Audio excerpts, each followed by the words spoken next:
Hello everyone, welcome to This Day. It is Thursday, June 27th. I'm Michael Taylor. It says it right there on the screen, just in case you want to read it instead of hearing me say it. And welcome to our program. We've got a great one for you today, and we're going to get to it in just a minute. We want to welcome our guest who's going to be coming on a little later in the program, and that is newly elected treasurer for Third Mutual. That's David Veneman. He's going to be here talking about what they got going on with their draft budget and some other things on the agenda, some of the town hall they just had. So lots of great stuff coming up with him, and he'll be here a little bit later in the program. And for right now, though, let's keep you informed about next week. And what's next week? July 4th. It's going to be a great time, but that also means sometimes we have some interruptions in services here because people want the day off. Of course, it's a national holiday, so transportation is not going to be on its regular schedule. It's going to be on a demand response schedule. Trash, July 4th, no trash pickup, and then if your usual day was Friday for pickup, then you're going to have a Saturday pickup. It's going to kind of get bumped over for the next week. It's going to be a 1 day delay for the following week. We got some facilities that are going to be closed, of course, and let me read off a couple of them that are going to be closed. Resident services will be closed. Call center will be closed. Recreation Department office will be closed. We have PC Learning Center, that will also be closed. PC Workshop, that will be closed. Mac Learning Center, that will be closed. Of course, everything at Clubhouse 1 is closed, but the library is going to be closed. Emeritus classes are not going to be going on. Lots of stuff like that. Clubhouse 4 is going to be closed. Performing Arts Center is going to be closed. Clubhouse 6 and 7 are also going to be closed. And so lots of things going on. If you want all the information on that, though, you can go to our website, of course, at Laguna Woods Village website, and you will find the village website, and you will find that under news and what's up in the village. You can click on the link and find out all the closures of what's there, what's closed, and what is also going to be open. So take care of that for you, get that information for you, but also just make sure you have a great 4th while we're at it. Hey, let's take a look at our weather while we're talking about this. The clouds are clearing out, the morning clouds that were here, so we're going to have mostly sunny pretty much for the rest of the day, highs in the 80s. And folks, we wanted summer for a long time. Well, guess what? It is here. We got summer and coming out with a vengeance. We have 80s pretty much for days and days since summer started. So we have 80s for the rest of the week. It's getting a little warmer than we thought it was going to be at the beginning of the week. And then we're really going to have a warm up starting Sunday and into Monday of next week. We're going to have another big warm up for right now. We got the June gloom still going on in the morning where we have some clouds. The burn off is a little early. And then we have temperatures in the 80s for the rest of the week. Overnight lows in the 60s, so it's nice. You know, you can open up the windows, kick off the air conditioner, and let the nice air come through the house if you want to do that, save a little electricity, and enjoy that cool night air. All right, let's take a look at our sunrise and our sunset while we're at it. We have a great picture here. This is from Boise, Idaho. I was told by Cole Young not to say Boise like a Z. That way they know you're not a local if you say Boise. So it's Boise with a soft S, Idaho. We wanted to have a little throwback to winter in this picture because, you know, we had all these hot summer temperatures. So we did throw in back to some cooler times. He took this one last year when they were on their vacation out in Boise, Idaho. And sunrise this morning was 5:43. Sunset tonight is going to be 8:05. If you'd like to send us a picture of Boise or Illinois or anywhere else you want to take on a vacation from, go ahead and send us those pictures, sunrises, sunsets, whatever it might be. Email us at lagunawoodsvillagetv@gmail.com. Make sure you include your name, just like Cole did, and where you took the picture, just like Cole did, and we will put it on our sunrise, sunset segment. Okay, lots of meetings on the board today, and then when we come back, we'll be talking about what's going on in the 3rd. Stay with us.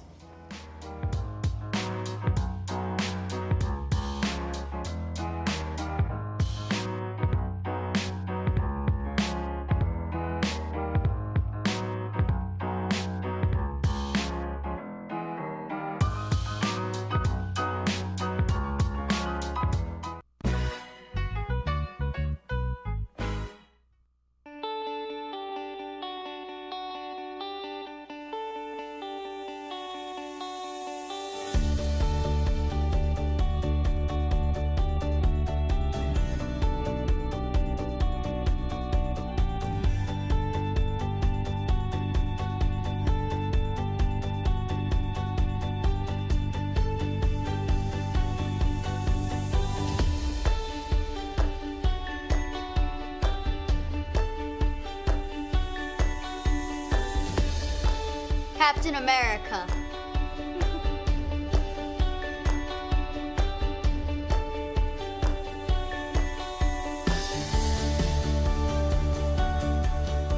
Watch HGTV.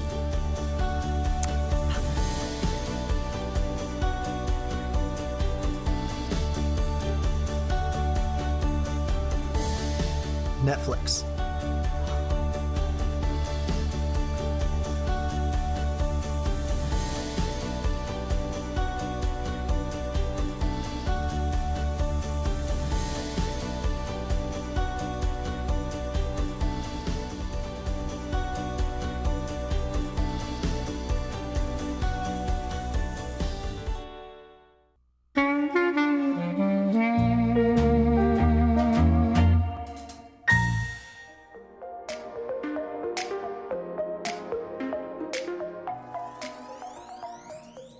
Welcome back to the program, and we have from Third, we have newly minted treasurer and board member David Wieneman here joining us, talking about what they had going on there. You guys just had a town hall the other day, right? We just had a town hall yesterday afternoon. Yeah, and what do you get? What do you guys get from those things? I know they're important. It's a chance for the community to come in and kind of talk and non-agenda items kind of thing. Yep. It's probably the best way that we have to find out what's really on people's minds and what they're most interested in.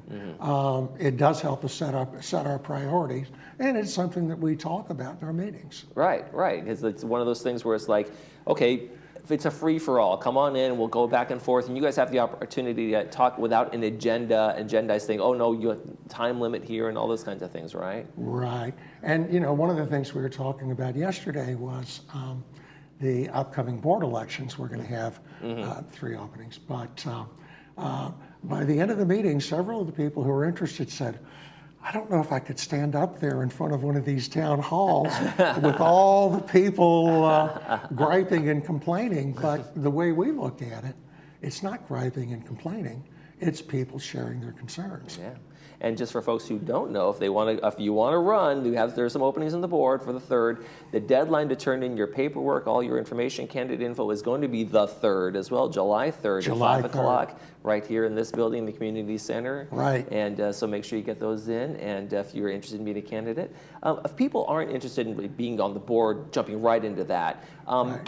Are committees a great way to kind of serve and kind of get a taste and flavor for how the whole thing works? Yeah, one of the things that we do, of course, all our meetings are open, and before I joined the board, I went to board meetings for a year, just as a member of the audience.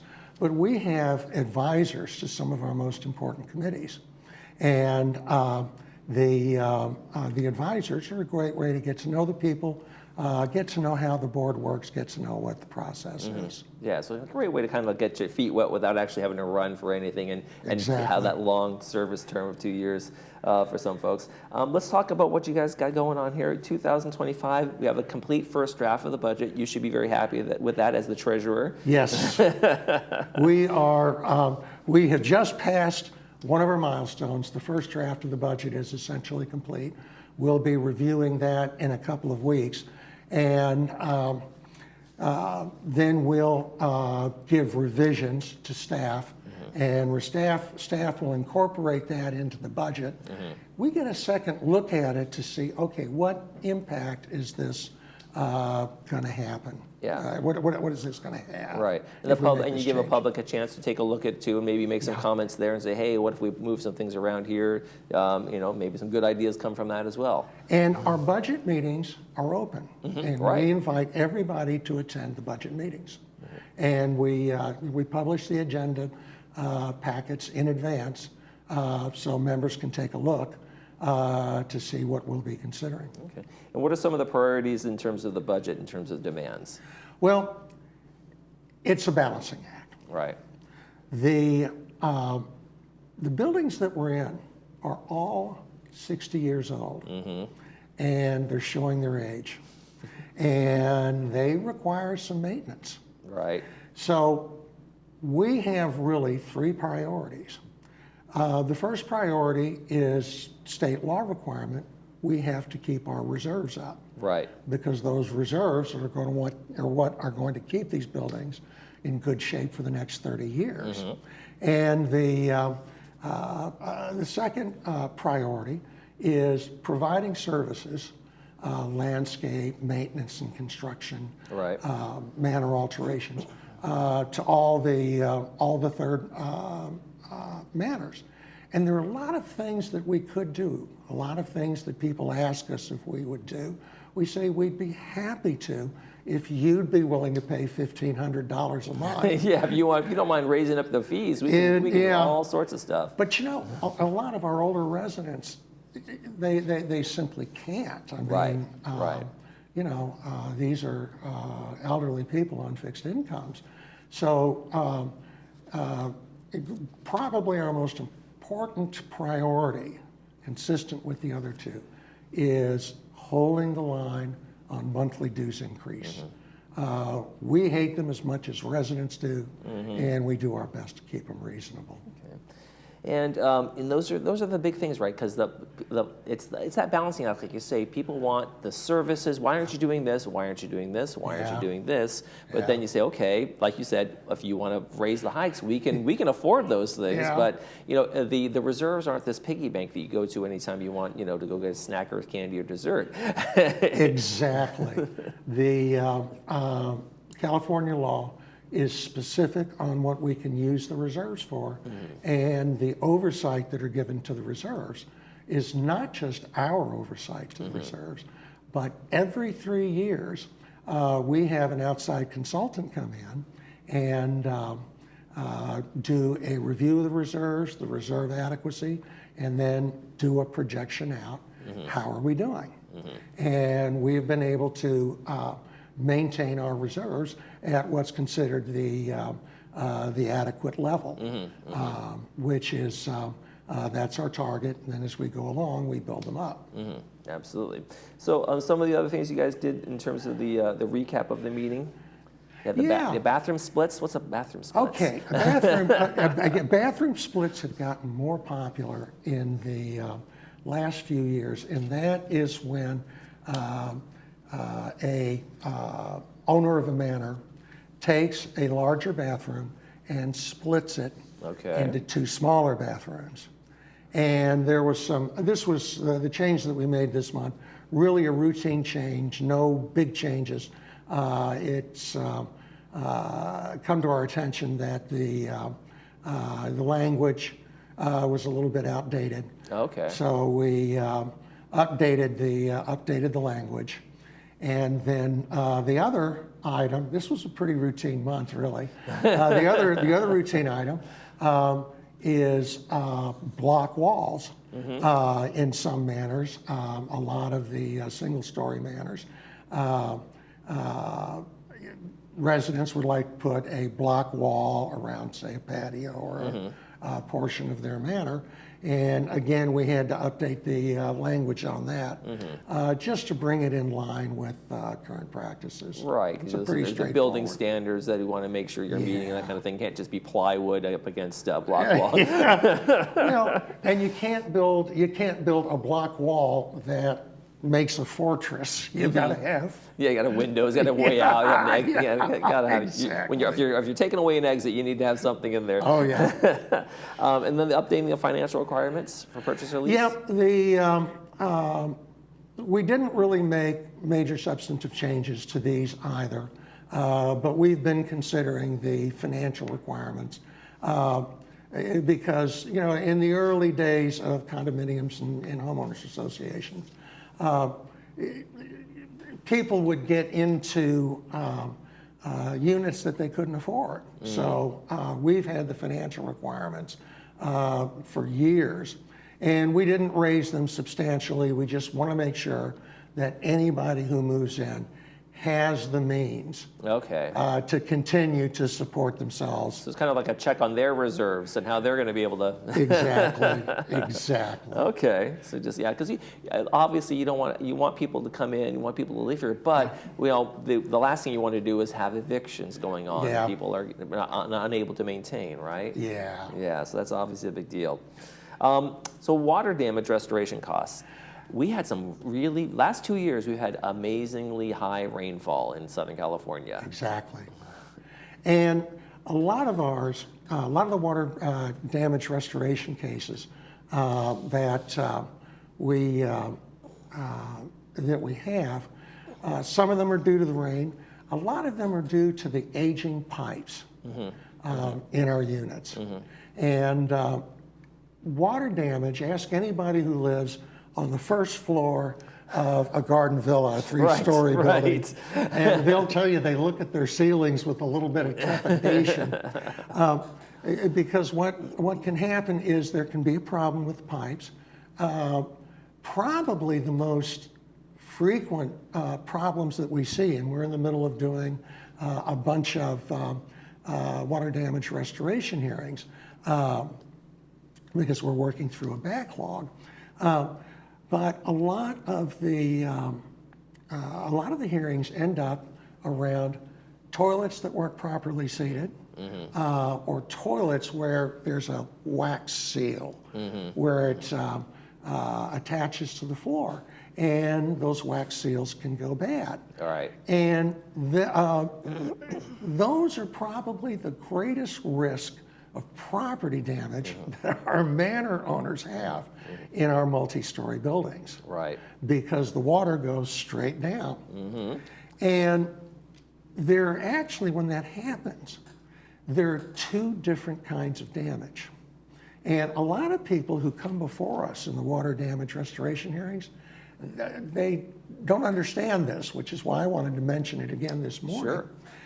In any building, you have really two parts to the building.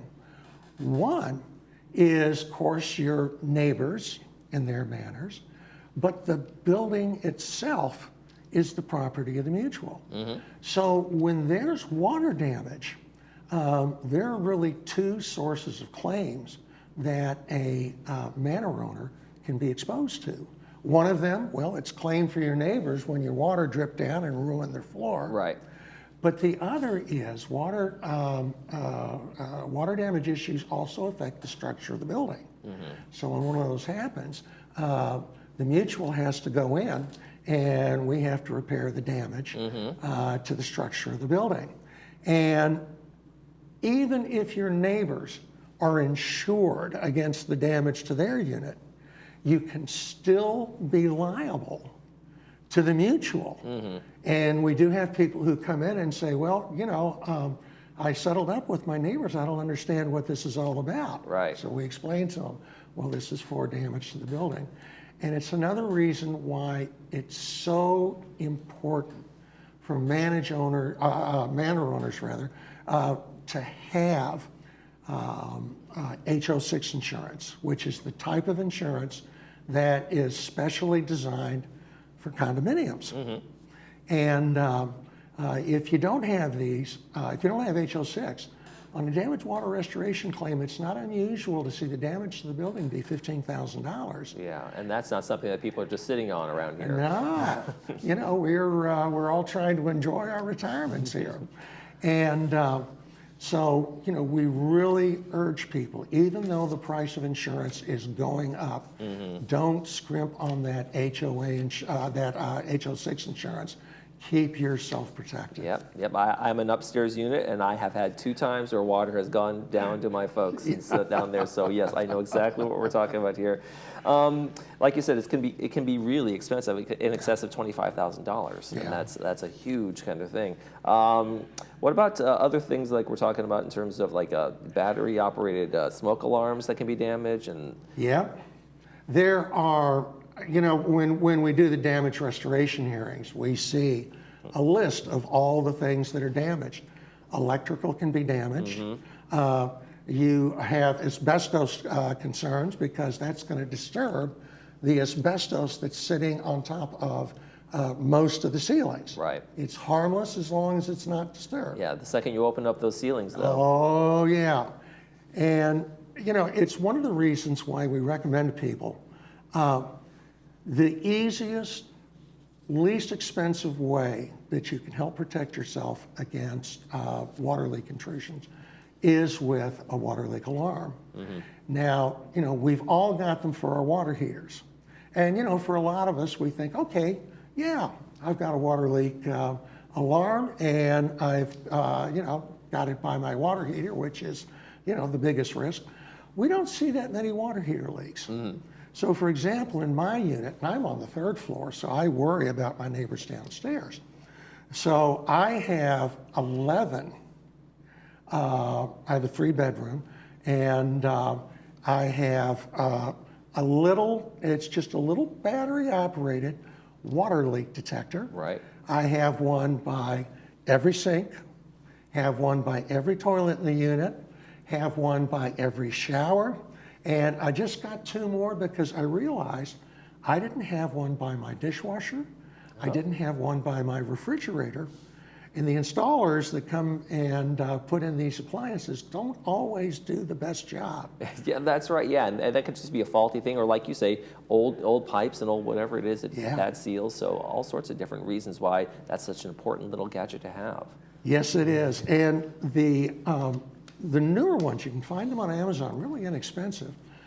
Battery operated, they connect to a base unit that plugs in, and if there is a leak, any of the water leak detectors will detect it and send an immediate notification to your cell phone so that you can. And that's a good thing if you're away, because you're not always home when a leak can happen, right? People have come home from vacations or just work and discovered the leak has been going on for a while. And we get those cases. And a lot of times before they get home, the downstairs neighbors will find out about it. And one of the things that we remind people of periodically, the village maintains a key file program, completely voluntary, and the keys are locked up, and the only time the keys are used is if there's a water leak, if there's a reason that security or a plumber needs to get into your place when there's been a water leak. That ensures that they can get in there a lot of times within about 45 minutes, which is going to really reduce the damage that's caused by the water leak. Like you say, the program's voluntary, but probably a good insurance policy to have for yourself. We recommend it. Yeah, I can see that for sure. There's no locksmiths, no delays. That's an important thing, right? So nobody's having to pay extra money to get into your house. Because if you're away, and in some cases, we're going through, particularly our 3-story buildings, and we're doing fumigation now.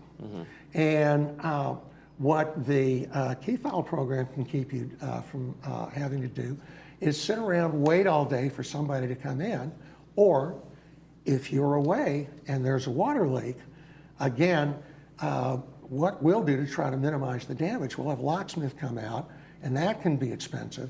So we really do recommend, and on the slide, we've got the contact information if people would like to participate. Absolutely, it's a very good idea. Don't delay. You'll be sorry if you don't. Let's just put it that way. You think, oh no, I don't need that until you need it. Yeah. Like we talked about at the very top, let's talk about it one more time. There are some openings on the board to run. Yeah, we are looking for qualified candidates for the board, and we're looking particularly for people with business experience. And a lot of people they think, well, I don't have the qualifications to run for the board. I'm not an expert in this stuff. We are neighbors helping neighbors. I mean, a lot of us have some sort of expertise. I do happen to have a financial background. We have a couple of members on the board, one of whom has construction background, another of whom has some landscaping background. But we have very active members on the board that don't have particular expertise, but they're committed to the job. And just about everybody finds a niche where they know something that a lot of other people don't know about. Right. And it is a working board. We do spend time. It's not just a meeting a month. Right. But, you serve on committees, multiple sometimes. Yeah, as and well. we serve not only on our own committees, but we also serve on GRF committees. So there's enough there to keep anyone busy. All right. And for folks, again, we're going to tell the deadline is Wednesday, July 3rd, 5 p.m. Make sure you get all your information in. The forms are available now, but you probably should hurry if you're thinking about it. And if you're not sure, start going to some meetings, serve on a committee, dangle your toe in the pool a little bit, see what it's like, and if it's for you, run some other time maybe. Okay.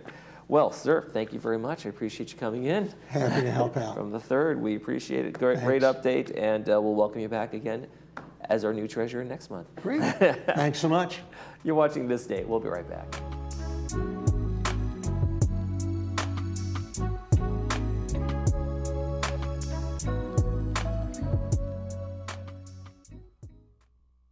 Looking for a change of scenery? You don't have to play golf to enjoy all that 19 Restaurant and Lounge has to offer. From a delicious breakfast menu to our delectable lunch and dinner specials. At 19 Restaurant and Lounge, there is something for everyone. Relax with your friends and family and take in the beautiful view from our spacious patio. Or enjoy a cocktail and appetizer in our lounge. 19 Restaurant and Lounge is a great place to socialize, enjoy a meal, or simply take in the view. Join us 7 days a week and experience Laguna Woods' exclusive dining experience.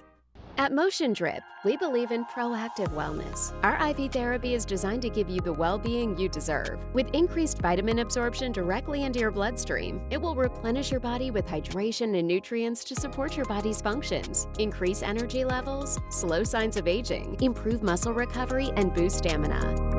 We are located right outside of Gate 8 on Moulton Parkway. Give us a call or visit our website to schedule your appointment today, as we will be your proactive partner in wellness.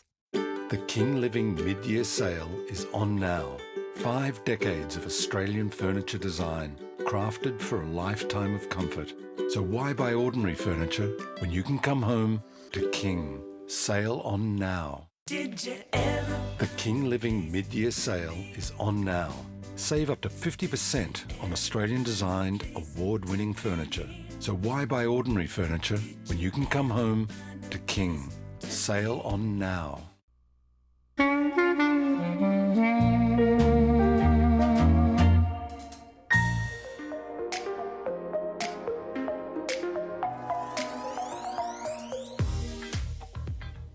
And welcome back. Let's take a quick check of the weather before we head out for the day. And it is a nice day already. The clouds are pretty much cleared out. So we got the mostly sunny and warm thing going on today. And that's going to continue pretty much for the rest of the week. We'll have a couple clouds in the morning and then clear days. Nice and sunny, getting warmer for the weekend.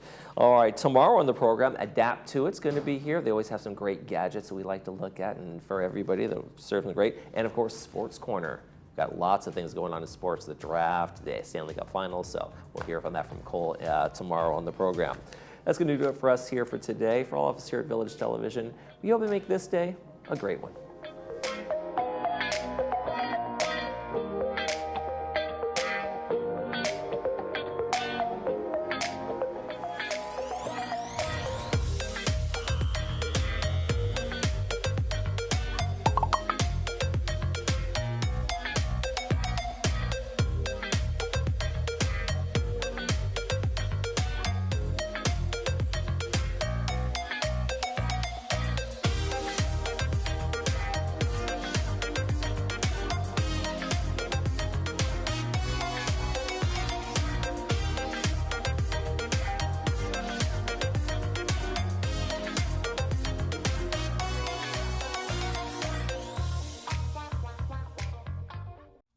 Eggs.